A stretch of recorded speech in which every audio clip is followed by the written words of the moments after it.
আপনি YouTube video description box অথবা ফেসবুকের পিন কমেন্টে দেখেছেন যে অনেকেই অনেক ধরনের লিঙ্ক শেয়ার করে এবং এই লিঙ্কগুলোতে ফাইল শেয়ার করে। এগুলো মূলত হচ্ছে গুগল ড্রাইভ লিঙ্ক।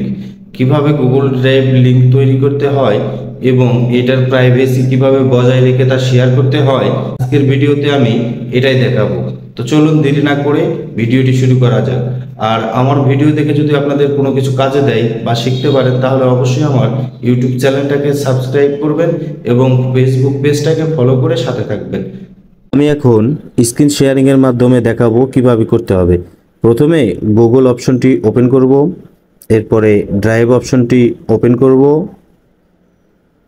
এরপরে আমরা ফাইল সিলেক্ট করে প্লাস অপশনে ক্লিক করব, ফোল্ডারে ক্লিক করব।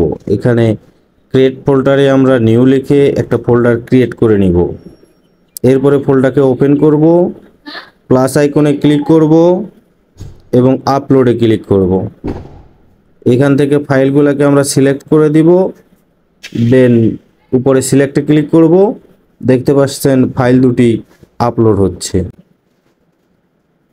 আপলোড হওয়া শেষ হয়ে গেলে আমরা এখান থেকে ব্যাক করব, থ্রি ডটে ক্লিক করব, ম্যানেজ অ্যাক্সেস ক্লিক করব, রেস্ট্রিক্টেড এখান থেকে চেঞ্জ অপশনে ক্লিক করব, রেস্ট্রিক্টেড ক্লিকে ওপেন করব, এনিওয়ান উইথ লিঙ্ক এটাতে ক্লিক করে দেব।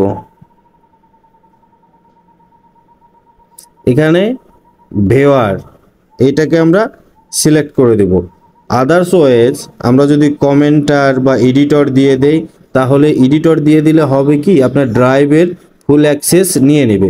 আমরা শুধু ভিউয়ারটা সিলেক্ট করে এটাতে ক্লিক করব। এখন এখান থেকে ব্যাক করব এবং এখানে আবার থ্রি ডটে ক্লিক করে কপি লিঙ্ক করে নেব। যে লিঙ্কটি কপি হলো এটাকে আমরা যে কোনো জায়গায় এখন শেয়ার করলে ড্রাইভে আপনার ফাইলটি শেয়ার করতে পারবেন। ধন্যবাদ ভিডিওটি দেখার জন্য।